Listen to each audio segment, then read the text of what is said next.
Hi, science will set you free. I'm an atheist and I don't believe in God because there is no evidence of his existence. I know why you believe in God.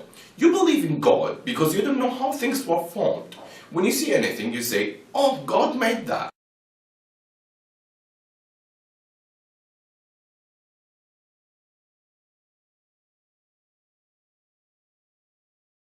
That shows how short-sighted and ignorant you are. You attribute it to God because you don't want to find any other explanation for its existence. You believe in God due to your ignorance. And if there is a God, then who created this God? Well, I really respect you, but I don't agree with what you have said. Do I believe in God because I don't know any other explanation for creation than I attribute it to God? Actually, no. I base my belief in God on knowledge. How?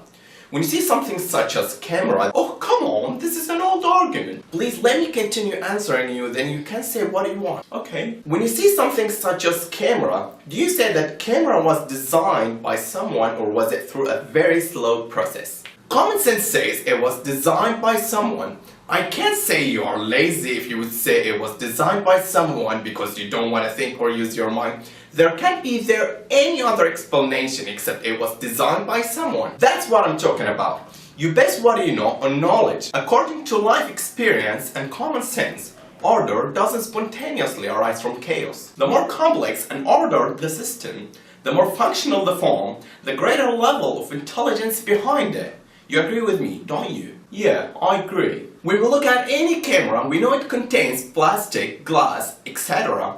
And we know it all comes from sand and oil. If you found this camera in the desert, can you say this camera came from billions of years of random events? No. Why? As we agreed, order doesn't spontaneously arise from chaos. Good. So what about the origin of the first cell? It's by very slow process. Okay, now let's see if random events or a very slow process could produce one cell or even one protein. Protein consists of amino acids, and there are more than 250 varieties of amino acids in natural. Only 20 are found in the living organisms. The selected amino acids in protein must be left-handed, not right-handed. After the proper amino acids have been selected in the correct amounts, they need to be arranged in a particular sequence for protein to be formed. After arranging in the correct sequence, the selected amino acids must be joined together with a peptide bond. If the process I just told you about doesn't occur, then amino acids won't form a protein. I'll try to make it simple for you to understand by giving you an example. Let's say we have 20 blind men, each with a deck of playing cards. And what we want are 200 playing cards in the correct order, which are a total of 1040 playing cards. The correct order is Ace, 2, 3, 4 up to the 10 of hearts for each blind man. And give each blind man one deck of cards after you're done shuffling them. Then let each blind man to lay out the playing cards in the correct order. What is the chance that one blind man lay out the 10 cards in the correct order? It's quite unlikely, but yet, it's not impossible. Okay, what if there were 2 or 3 blind men? Still not impossible. What if there were 15 or 20 blind men? That's impossible! But let's say that a miracle had occurred and those 20 blind men laid out the playing cards in the correct order. The issue is that those 20 blind men won't be able to know if they laid out the playing cards in the correct order or not. They have no goal or a purpose behind laying out the playing cards. I mean, nothing will stop them if they approach to the correct order because they don't know if they are doing it right. They'll continue. And the same idea applies to amino acids when they come together to form a protein. The deck of cards are like the various amino acids, and the 200 cards in the correct order like the 200 amino acids in the correct order that form the proteins.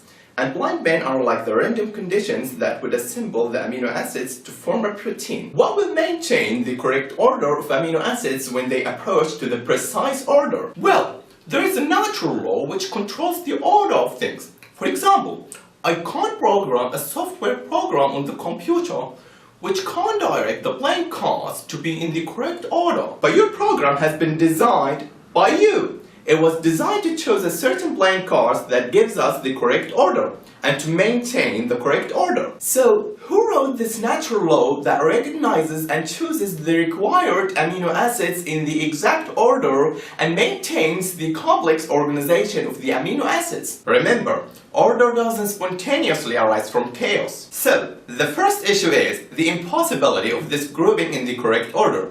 The second issue is amino acids are unaware whether they approach the correct order or not. And the third issue is maintaining this in the correct order and also recording the details into code and copying them, then again copying them. Could the very slow process produce such a law like that? Russian scientist Alexander Obren said, "The spontaneous formation of such an atomic arrangement in the protein molecule would seem as improbable as the accidental origin of vowels and need from scattered letters." And all what we are talking about right now is only one protein.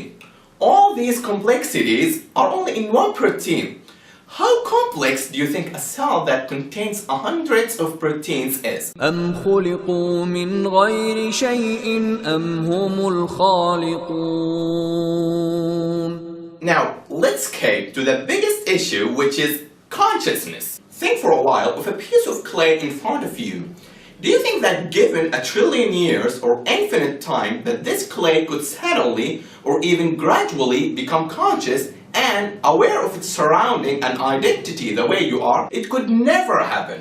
And the same goes for any kind of matter. It could never become aware, never think, but you position is that. Are you talking to me, mate? No, I mean, you're talking to me, don't you? Yeah, you. Consciousness can't be something materialistic or physics. It's something different. When you dream, you see some things you didn't choose to see, and it seems like reality.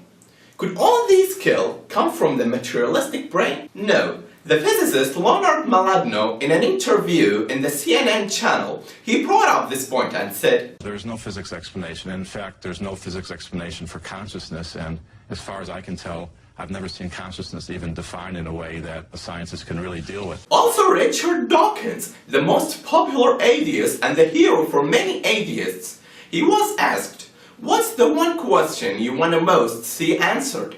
He said, "How does subjective consciousness work? How does it evolve? And what's going on? When I have my own private feelings and you have your own private feelings, what happens when I see something red? What is it that makes the redness? What is it that makes the smell of onions? What is it that gives the subjective sensation that I know I have and I suspect you have, but I can never know what's going on inside your head?" Talking of Richard Dawkins, Bechstein in his documentary Expelled, No Intelligence Allowed, he interviewed Richard Dawkins and he asked him about the possibility of the intelligent design.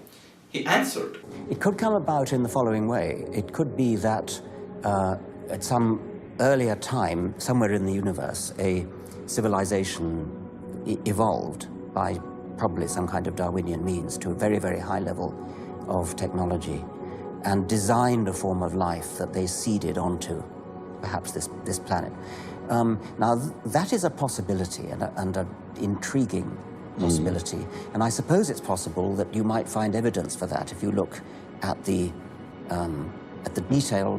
details of biochemistry, molecular biology. You might find a signature of some sort of designer. He said, designer. And that designer could well be a higher intelligence from elsewhere in the universe. But that higher intelligence would itself have had to have come about by some explicable or ultimately explicable process. It couldn't have just jumped into existence spontaneously. That's the point. Yes, Dawkins. This designer is higher intelligence. This designer is nothing like unto him. This designer must be different from his designs. If that design or creation is dependent, the creator must be self-sufficient. And if that creation is finite, the creator must be eternal. And if that creation is confined by space and time, the creator must be free of it. We can see that Dawkins has an issue with the mystery of where did this designer come from. In the other words, who designed the designer or who created God? Well, this is a flawed question in my opinion. Why? Designer has his own attributes and the designs have their own attributes. And you are here mixing and confusing the attributes of the designer with the attributes of the designs. For example, I made this ball. Here, I'm the designer and this ball is the design. My attributes, I feel, think, see and sleep. Ball doesn't have these attributes. You can't claim that ball think or feel. And you can't associate the attributes of ball with me. The ball doesn't have the ability to comprehend what I feel or think because its attributes are limited. And the designer has superior attributes than the design. I'll repeat the example, but I'll replace the word me with the word God. And replace the word ball with the word me. God made me. God is the designer and I'm the design. God's attributes are self-sufficient, eternal, and not confined by space and time. I don't have these attributes, and you can't claim that I am eternal or self-sufficient. You can't associate my attributes with God. I don't have the ability to comprehend or imagine that God has no beginning, because my attributes are limited, and the human mind can't comprehend everything. This is something beyond our grasp.